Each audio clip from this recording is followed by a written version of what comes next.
You know, have you ever stopped to think about why we're so drawn to stories about farmers? From ancient myths to parables we still tell today, there's just something about the person who works the land that seems to hold some deep wisdom. Well, it turns out there's a really good reason for that.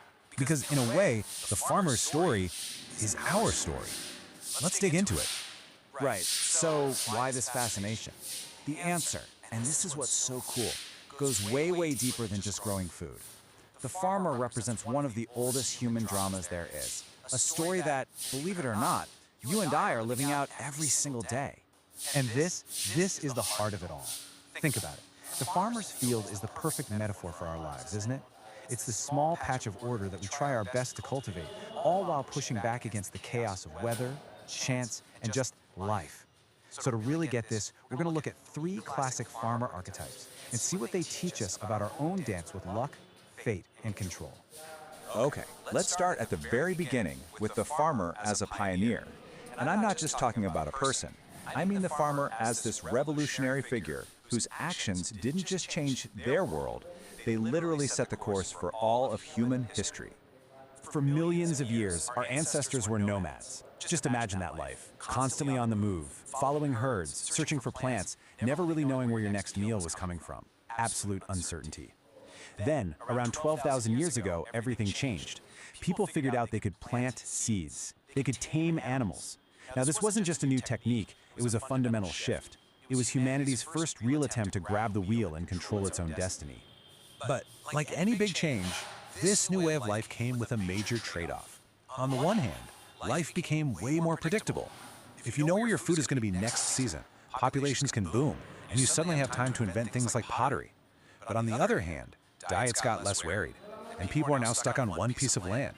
They were basically trading absolute freedom for a little bit of control. It was a massive gamble. And yeah, that gamble?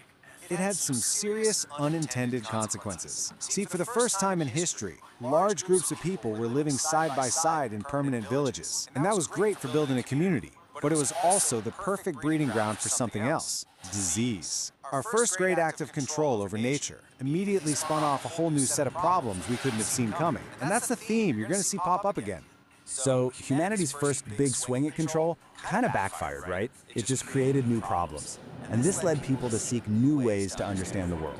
Which brings us to our second archetype, the farmer as a moral teacher. This is the farmer who shows up in stories to help us navigate a world of clear causes and effects, a world of judgment.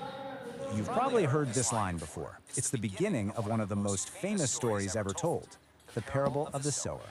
And here, the act of farming becomes a metaphor not for controlling the world out there, but for understanding the world in here. So here's the core idea. The sower just scatters the seed everywhere, without judging where it lands. The seed itself, the message, the idea, is always good. The only thing that changes the outcome isn't the seed or the sower, it's the soil. It's us. It's about how ready we are to receive that message. This parable gives us 4 kinds of internal soil. First, you have the path. That's a mind so hard and cynical, the seed just bounces right off. Then there's the rocky ground, a shallow mind that gets all excited about a new idea but has no depth, so it dies as soon as things get tough. The thorns? Well, that's a mind totally choked by worries and distractions. And then finally, you have the good soil. That's the mind that's open, that's receptive, and that's ready to nurture an idea so it can grow. It's a really clear framework for looking at ourselves, isn't it? Okay, so that story is all about judging ourselves. But what about how others judge us? Well, another old story, this one from Aesop's Fables, gives us a much blunter lesson on that topic. This is the farmer's final word in the fable of the farmer and the stork. The short version is, a stork gets caught in a trap with a bunch of cranes who were stealing seeds. The stork pleads its case, saying, "Hey, I'm a good bird, I wasn't stealing." But the farmer's reply is totally ruthless. The lesson here is brutally simple.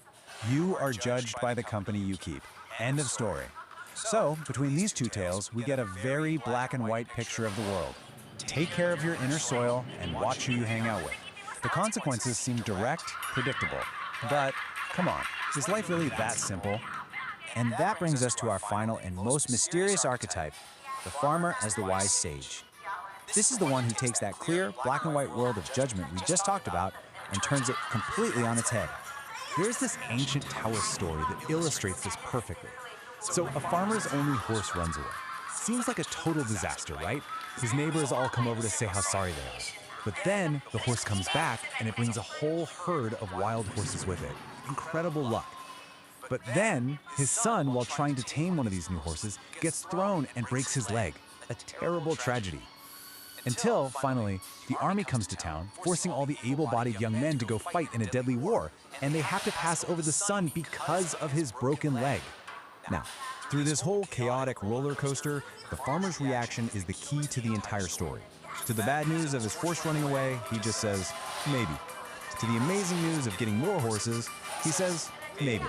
To the tragedy of his son's broken leg, and even the incredible luck of avoiding the war, every single time, his response is exactly the same. Maybe.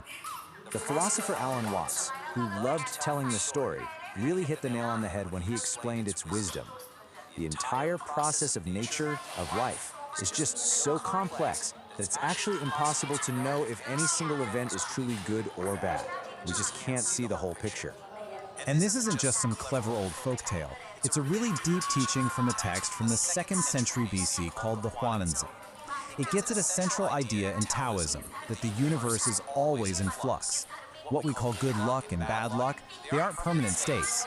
They're like two sides of the same coin, constantly flipping and turning into one another in ways we just can't predict. So what are we supposed to do with all this? We've got these three very different farmers. We have the pioneer, trying to control everything, the teacher, giving us these clear moral rules, and then the sage, who tells us all our judgments are probably wrong anyway. How do we put all that together? Well, turns out each archetype gives us a crucial piece of the puzzle. From the pioneer, we learn to be humble. Our actions can change the world, for sure, but there will always be unforeseen consequences. From the teacher, we learn that morality is essential. We have to do the work of cultivating our inner state and choosing our friends wisely. And from the sage, we get that final, vital piece of wisdom. We have to hold our judgments lightly and accept that the ultimate outcome of things is always beyond our sight. Which leads us to the final and most important question. If we can't really control the final outcome, if we can never truly know if something is good or bad, what is left for us to do? Where should we put all our energy and our focus? Maybe the real wisdom of the farmer isn't about guaranteeing a good harvest. The harvest is always going to be subject to the whims of weather and luck, right? Perhaps the real work, the only thing we can truly control, is the process itself. It's about how we tend the soil of our own character, our actions, and our attention, day in and day out, no matter what the outcome might be.